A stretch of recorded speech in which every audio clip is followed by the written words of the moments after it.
Hello friends, भक्ति daily vlog में आपका स्वागत है। कथा का लाभ लेने के लिए चैनल को सब्सक्राइब करें एंड वीडियो को लाइक करें। सावन सोमवार व्रत का महत्व। सावन का पवित्र महीना चल रहा है। आज सावन माह का पहला सोमवार व्रत रखा जा रहा है। सावन महीने में सोमवार का व्रत का विशेष महत्व होता है। सावन सोमवार व्रत में भगवान भोलेनाथ और माता पार्वती की विशेष पूजा आराधना की जाती है। सावन सोमवार व्रत विशेष रूप से महिलाएं अपने परिवार की सुख समृद्धि की कामना के लिए रखती है। वहीं अविवाहित युवतियां अच्छे वर की कामना के लिए भोलेनाथ की विशेष आराधना करती है। हिंदू कैलेंडर के अनुसार श्रावण मास की विशेष महत्व माना जाता है। यह महीना भगवान शिव को समर्पित है, क्योंकि उन्हें यह महीना काफी प्रिय है। चूंकि यह महीना भगवान शिव को समर्पित है, इसलिए लोगों का मानना है कि इस महीने के दौरान देवता की पूजा करने से व्यक्ति को कई तरह से आशीर्वाद मिल सकते हैं। पुरुष और महिलाएं सावन सोमवार का व्रत रखकर भगवान शिव की पूजा करते हैं। इस माह सावन के 4 सोमवार पड़ेंगे। हिंदू मान्यताओं में उपवास का बड़ा धार्मिक महत्व है। हर देवता को समर्पित एक कथा है, जिसे पढ़े बिना उपवास का महत्व समाप्त हो जाता है। सोमवार भगवान शिव को समर्पित है और इस प्रकार सावन के दौरान सोमवार को उपवास करना महत्वपूर्ण है। ऐसा माना जाता है कि अपने व्रत को फलदायी बनाने के लिए सोमवार के दिन भगवान शिव की कथा का पाठ करना और सुनना वास्तव में महत्वपूर्ण है। सोमवार व्रत की पूजा कैसे करें? सोमवार के दिन ब्रह्म मुहूर्त में उठकर स्नान से निवृत्त हो जाएं। पूरे घर में गंगा जल या पवित्र जल छिड़के। घर में ही किसी पवित्र स्थान पर भगवान शिव की मूर्ति या तस्वीर स्थापित करें। अगर आपके घर में शिवलिंग स्थापित है तो अभिषेक से पूजा करना शुरू करनी चाहिए। अभिषेक के बाद बेलपत्र, समी, दूब, कुशा, कमल, नीलकमल, जवा फूल, कनेर, राई के फूल आदि से भगवान शिव प्रसन्न होते हैं। भगवान शिव का ध्यान करें। ध्यान के बाद ओम नमः शिवाय मंत्र जाप से शिव को प्रसन्न करें।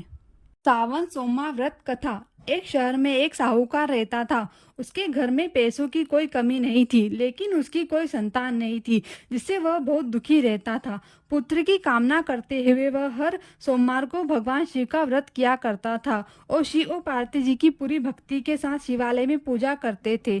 उनकी भक्ति देखकर माता पार्वती प्रसन्न हुई और उन्होंने भगवान शिव से साहूकार की इच्छा पूरी करने का अनुरोध किया।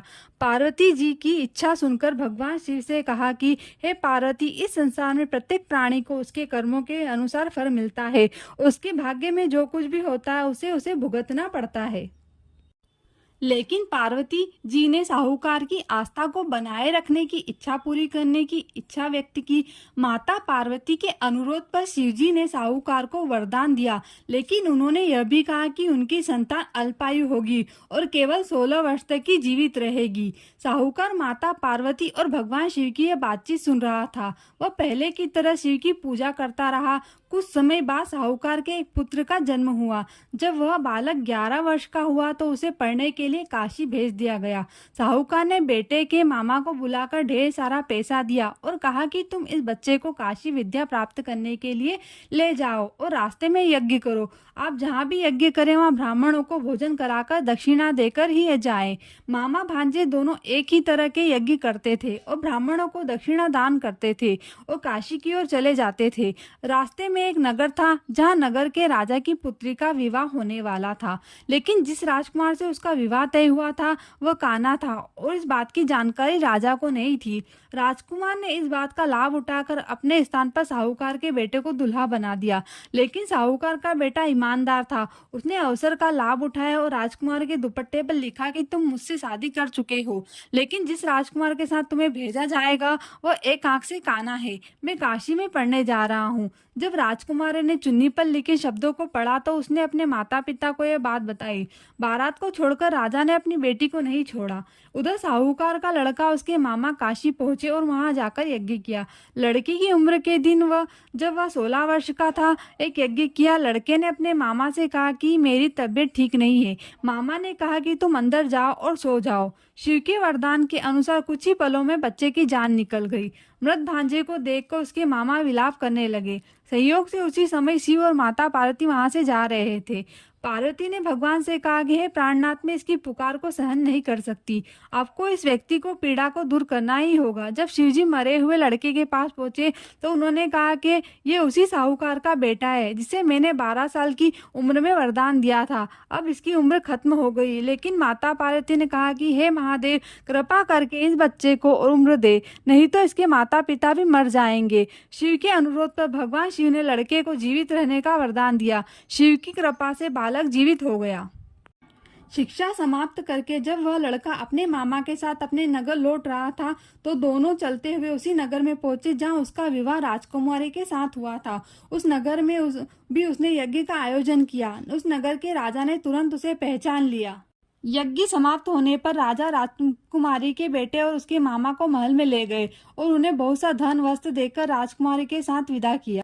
लड़के के मामा ने नगर में पहुंचते ही एक दूत को घर भेजकर अपने आने की सूचना दी। बेटे की जीवित वापस लौटने की सूचना से व्यापारी बहुत प्रसन्न हुआ। व्यापारी और उसकी पत्नी ने स्वयं को एक कमरे में बंद रख रखा था। भूखे प्यासे रहकर वो दोनों अपने बेटे की प्रतीक्षा कर रहे थे। उन्होंने प्रतीक्षा कर रखी थी कि यदि उन्हें अपने बेटे की मृत्यु का समाचार मिला तो दोनों अपने प्राण त्याग देंगे। व्यापारी अपनी पत्नी के साथ नगर के द्वार पर पहुंचा। अपने बेटे को जीवित होने और उसके विवाह का समाचार सुनकर उसकी खुशी का कोई ठिकाना न रहा। उसी रात भगवान शिव ने व्यापारी के सपने में आकर कहा, हे श्रेष्ठी, मैंने तेरे सोमवार व्रत करने और व्रत कथा सुनने से प्रसन्न होकर तेरे पुत्र को लंबी आयु प्रदान की है। ऐसा सुनकर व्यापारी काफी प्रसन्न हुआ। जो भक्त सावन सोमवार व्रत करता है वह पूरी कथा श्रद्धा से सुनता है, उसे भोलेनाथ की असीम कृपा प्राप्त होती है और उसके घर में धन्य धान की कभी कमी नहीं रहती। हर हर महादेव।